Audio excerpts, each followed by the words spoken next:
My son, Kinsey, works for Palo Alto. He's got a master's degree in cybersecurity. He's working on another one, a master's in AI. Oh, wow. And after talking to him and seeing what he's doing, he did his master's thesis on hacking satellites. And when I heard that, I thought, that puts a whole new light on Bitcoin for me. Oh, yeah. I'm going, I like gold. It's in your hand. You can see it. You can hold it. You can feel it. But here, I brought you some Bitcoins to catch. I just threw you 20 of them. Well, as soon as you have real quantum computing where they can run actual programs on it, you're not going to have encryption anymore.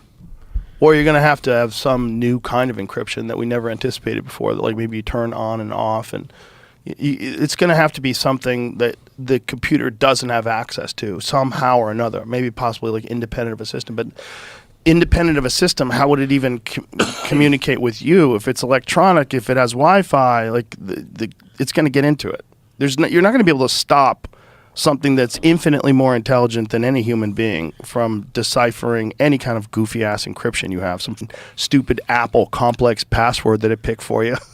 See, I just don't understand it. I mean, for 2 years, Bitcoin went after the gold miners, saying, that's dumb. Why would you invest in gold when you can invest in Bitcoin?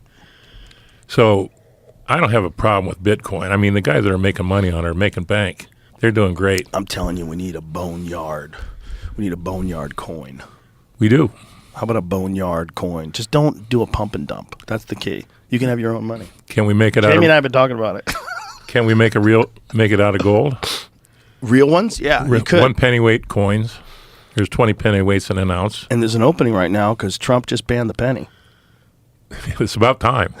Each one of those pennies is worth about 6 cents. 2 cents. It costs us 2 cents to make it. Penny. Yeah, but the copper itself. Oh, really? Oh, yeah, you got to mine it. Really? So each penny is worth 6 cents? I'm going to say 5 cents. Wow. Because he added 2 cents to it. So you actually could profit from melting pennies. People have been collecting pennies for a long time. Right, but melting them down to sell it for raw copper is actually profitable. What's the price of copper these days? And you can figure out how many ounces, how many pennies makes a pound. I remember when I was doing construction, one of the sites that one of the guys had got robbed, where they stole all the copper pipes. And I was like, what? Like, how much is copper worth? It's worth a lot. I would have never imagined that. U.S. pennies were made of 2.5% copper and 97.5% zinc. That's the modern penny. Penny contains a small amount of copper that's plated on top of a zinc base. Oh, interesting. Yeah, but that's today's penny, not from 1982. They were made in 95% copper. Yep. Okay, so in the 80s, they were real pennies. So if you get one of them old pennies, that's a valuable penny. You weigh a penny to determine its copper or zinc. A copper penny weighs 3.11 grams, while a zinc penny weighs 2.5. Interesting. Yeah, coins are weird. Like, enough of that. I know it's stupid because you are like a part of the system and you can't control it, but I love paying for things with my phone. I love going, doot, doot, looking in my face and pressing on the register and thank you. I see guys do it all the time. I don't know how to do it. I love it. It's like I feel like I'm living in the future. It's my favorite. It's so irrational. It's my favorite thing to do is to pay for shit with my phone. I would pay for everything with my phone if I could. I used to in Jacksonville. Just use your face, touch it, and it pays for anything. I'm so stupid. I love the little check that comes up. Oh, yay, you paid for it. You go through a drive-through to get food, and you see the guy in front of you aiming his phone at somebody inside. Right. You don't see any cash flying around. Right. It's weird. It is weird. It's weird because, like, who's controlling it? And if you have the same sort of oversight that you had with all the stuff that Doge is showing, where it's all this corruption and waste and $100 billion is missing from Ukraine, and like, what'd you do? How much money did you spend on these charging stations, and how many have you made? All that kind of stuff.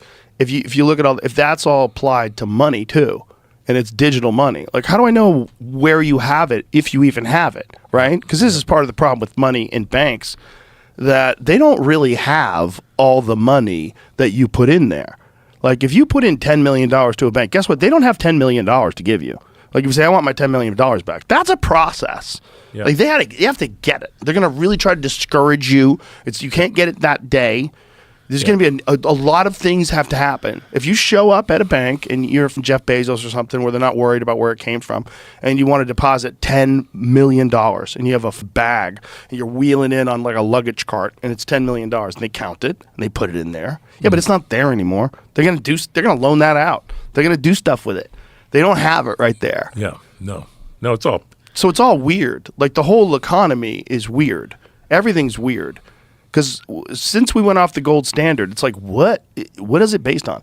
And how do you guys just print more of it every time you need something? Every time you want to do something, you just print more?